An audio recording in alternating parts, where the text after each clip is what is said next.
Bismillahirrahmanirrahim. Assalamualaikum warahmatullahi wabarakatuh. Selamat pagi. Semoga anak-anak dalam keadaan sehat walafiat. Tak lupa kita bersyukur kehadirat Tuhan Yang Maha Esa yang telah memberikan kita kemudahan dalam belajar, yaitu belajar online, yang dimana pada pagi hari ini kita akan belajar mengenai pemetaan lahan untuk kelas 12 ATP dengan materi menerapkan pengukuran luas lahan pertanian. Baik, kita masuk ke slide berikutnya. Ilmu ukur tanah atau pengukuran terrestris adalah salah satu ilmu yang paling tua dan sangat penting yang sudah dipraktekkan manusia karena sudah sejak zaman dahulu kala dirasakan perlunya menandai batas-batas dan pemetakan lahan. Pada abad 19, ilmu pengukuran lahan maju sangat pesat karena kebutuhan peta-peta dan batas teritorial antara suatu daerah dan daerah lain, contohnya Inggris dan Perancis. Bisa lihat di sini, bisa kita lihat, lahan pertanian merupakan tempat kegiatan budidaya tanaman yang harus dilihat rapi dan mencerminkan kegiatan pengolahan budidaya tanaman yang baik. Ya. Sehingga dalam melakukan budidaya kita harus melihat SOP dalam budidaya tersebut. Jangan sampai dalam kita melakukan budidaya kita mengabaikan hal-hal yang mendukung budidaya itu menjadi budidaya tanaman yang baik, sehingga tumbuhnya gulma yang lebat dan sebagainya, sehingga produksi dari budidaya tersebut akan minus, bahkan bisa menjadi gagal.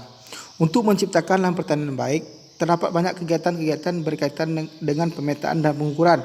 Misalnya pembuatan peta lahan, menentukan jarak tanam, menentukan titik tinggi, pembuatan irigasi, mengukur kemiringan dan sebagainya. Pemetaan atau surveying, ya. Surveying yaitu menentukan letak atau beberapa titik terhadap titik lainnya atau dekat permukaan tanah. Pengukuran dan pemetaan lahan pada prinsipnya dapat dibedakan menjadi dua, yaitu pemetaan geodesi atau geodetic surveying dan pengukuran mendatar atau plan surveying. Perbedaan prinsip dari dua jenis ini yaitu adalah pemetaan geodesi merupakan suatu pengukuran untuk menggambarkan permukaan bumi pada bidang lengkung bola. Merupakan ilmu seni teknologi dan menyajikan informasi tentang bentuk lengkung bumi. Sedangkan pengukuran datar merupakan ilmu seni teknologi untuk menyajikan permukaan bumi baik unsur alam maupun 8 unsur buatan manusia pada yang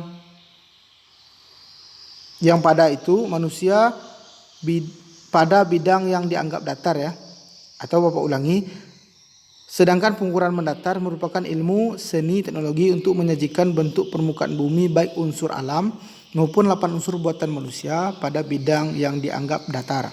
Pengukuran mendatar dibatasi untuk daerah yang sempit, yaitu 0,5 kali 0,5 derajat atau 5,5 kali 5,5 km. Kegiatan survei ini dilakukan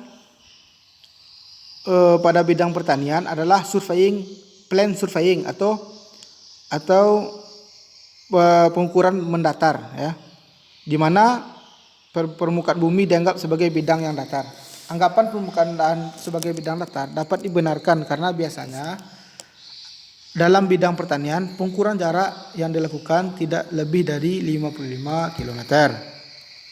Komponen-komponen pemetaan bisa dilihat di sini. Jenis-jenis pemetaan yang ada dalam kegiatan pemetaan yaitu pemetaan pertanian ada beberapa komponen. Contoh yang pertama adalah pengukuran jarak, pengukuran beda tinggi atau topografi, dan pengukuran sudut. Jika dilihat di sini, kita akan menemukan tiga buah komponen. Yang pertama adalah pengukuran jarak, ya. Pengukuran jarak adalah garis terpendek yang menghubungkan dua buah titik atau lokasi di lapangan. Mengukur jarak antara dua titik adalah menentukan letak titik yang satu terhadap titik lainnya yang dinyatakan dalam suatuan panjang, ya. Bapak ulangi, mengukur antara dua titik adalah menentukan letak titik yang satu terhadap titik lainnya yang dinyatakan dalam satuan panjang, ya. Kita lanjutkan. Pengukuran evaluasi yaitu ketinggian suatu tempat dari permukaan laut ya. Ketinggian suatu tempat dari permukaan laut. Kita contohkan, misalnya kota A terdapat pada 285 meter di atas permukaan laut. Maka biasanya kota A tersebut disebut sebagai A sama dengan plus 285 meter DPL atau MDPL. A sama dengan plus 285 MDPL atau MDPL ini berarti meter di atas permukaan laut. Seperti kita naik gunung, nah, misalnya Gunung Kerinci misalnya 1100 sekian MDPL, misalnya Kotorana misalnya kan 800, puncak Ranah itu 800 sekian MDPL atau sebagainya gitu. Itu menentukan MDPL ini menyatakan atau menjelaskan bahwasanya meter di atas permukaan laut atau bisa disebut juga dengan ketinggian. Kita lanjutkan. Pengukuran sudut. Sudut adalah bidang yang dibentuk oleh potongan-potongan dua garis atau dua buah bidang. Bapak ulangi, sudut adalah bidang yang dibentuk oleh potongan dua buah garis atau dua buah bidang. Dapat dipahami? Posisi atau letak suatu titik di lapangan sangat ditentukan oleh garis dan sudut ya. Bisa Bapak ulangi lagi. Posisi atau letak suatu titik di lapangan sangat ditentukan oleh garis dan sudut. Untuk menentukan letak suatu jurusan atau arah garis, terdapat jurusan lain dilakukan pengukuran sudut juga ya. Dalam kegiatan pengukuran sudut di lapangan, sudut yang diukur ada dua kemungkinan, yaitu sudut horizontal dan sudut vertikal. Kita lanjutkan. Fungsi pemetaan dalam bidang pertanian ya. Jika dilihat dari komponen-komponen yang sudah kita bacakan tadi, maka dapat disimpulkan bahwasanya pemetaan diperlukan dalam melaksanakan bidang pertanian. Contohnya, menentukan jarak tanam, pembuatan jalan usaha tanam atau jalan usaha tani, pembuatan petakan lahan, pengukuran sudut kemiringan lahan, dan pembuatan patok-patok teras dan sebagainya. Kita lanjutkan. Penggunaan peralatan pemetaan lahan ya. Kita sekarang sampai pada penggunaan peralatan pemetaan lahan. Penggunaan alatnya dari pemetaan lahan ini, yaitu alat peralatan yang dapat digunakan adalah biasanya berbentuk seperti peralatan lapangan dan peralatan kantor. Contohnya peralatan lapangan adalah kompas. Bisa lihat di sini kompas yang sudah lumrah kita ketahui. Kompas ini dia punya beberapa bagian ya. Yang pertama ada jarumnya. Bisa dilihat di sini ada jarum kompas atau jarum magnet, bisa dibilang juga jarum magnet, dan piringan sudut derajat ya, piringan derajat ya, bisa dilihat juga, dan skala piringan derajat ya, itu skalanya 200, 240, 90 ya, ada angka-angka itu adalah skala piringan derajatnya. Oke, baik, kita lanjutkan. Kompas ini mempunyai rumah kompas ya, yang dimana rumah kompas ini berfungsi sebagai pembungkus atau pelindung komponen utama kompas. Komponen utama kompas itu seperti jarum dan skalanya, yaitu harus terlindungi. Kenapa? Karena keakuratan dari kompas itu akan hilang ketika kompas itu tidak mempunyai dinding yang kokoh atau penutup yang kokoh. Kalau dia tidak kokoh, maka dia bisa goyang dia. Magnet bumi itu tidak akan bisa terlacak. Kita lanjutkan. Kompas ini mempunyai beberapa kegunaan. Yang pertama seperti mencari arah utara magnetis, mengukur besarnya sudut kompas, menggunakan besarnya peta, mencocokkan letak orientasi, menentukan tempat perpotongan atau persilangan, dan penunjuk arah perjalanan ya. Biasanya ini dipakai oleh orang-orang atau anak-anak yang suka jelajah hutan, misalnya anak rimba misalnya. Contohnya anak-anak kehutanan, fakultas kehutanan yang orang-orang kuliah itu. Biasanya mereka memakai itu untuk menentukan arah barat, selatan, dan sebagainya ya, utara, selatan, dan sebagainya. Karena itu untuk menentukan bagaimana nanti mereka itu dapat keluar dengan selamat dari rimba tersebut. Di sini ada jenis kompas. Yang pertama kompas prisma. Kompas prisma ini adalah kompas biasa dipakai oleh tenaga militer, karena kompas ini mempunyai salah satu hal yang unik yaitu besaran sudutnya itu sangat pragmatis ya, atau sangat elegan. Yang kedua, dapat langsung diketahui azimut belakangnya, karena orang-orang tentara itu mempunyai sandi-sandi khusus untuk kode-kode seperti pertemuan, base camp, titik zona aman, zona merah dan sebagainya, yaitu dengan dengan kompas saja gitu. Karena mereka ini adalah kontentara itu dia lebih banyak pada sandi-sandi ya. Kita lanjutkan. Kelemahan kompas ini yaitu terlalu berat ya, karena terbuat dari logam ya. Makanya cocoknya untuk tentara.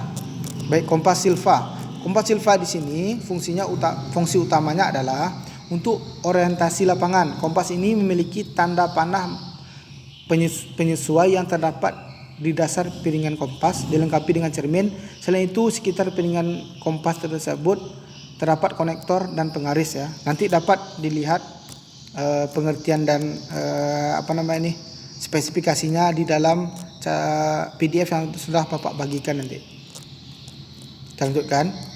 Kompas silva ini kelebihannya memiliki cermin yang mudah untuk dibaca dan dibidik ya. Yang kedua, jenis tertentu dilengkapi dengan lensa pembidik ya. Dilengkapi dengan penggaris dalam satuan sentimeter dan inci. Nah, jadi sangat mudah untuk dipakai ini. Kelemahannya yaitu bila dibidik besaran sudut kompas tidak dapat langsung diketahui, karena ini belum fix dia, tidak instan, tetapi harus melalui perhitungan ya. Jadi tidak instan dia.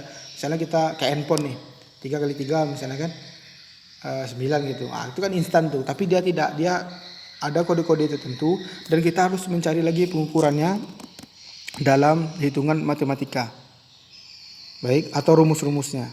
Di sini ada kompas biasa. Selanjutnya, kompas biasa atau kompas standar adalah jenis kompas dilengkapi dengan lensa bikonkav untuk mempermudah dalam membacanya ya.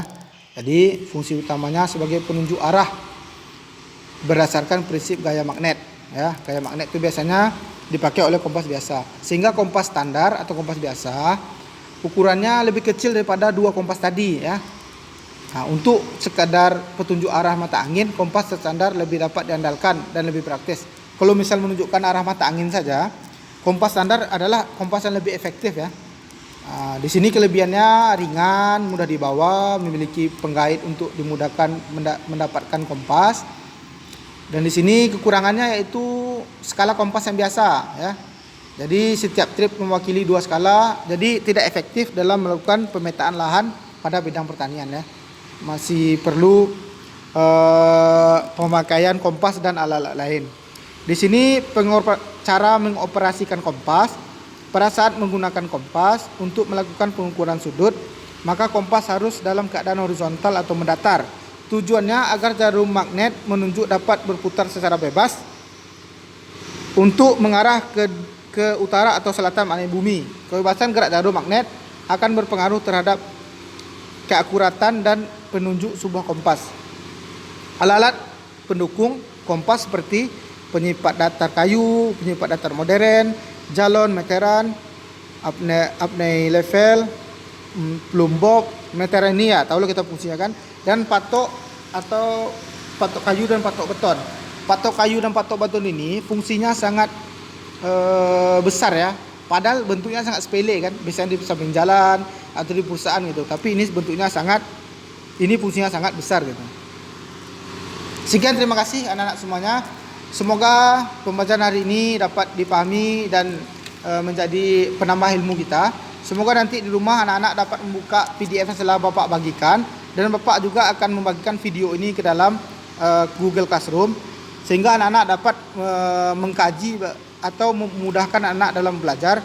Dan kabar terbaiknya, pada pelajaran hari ini tidak ada PR ya.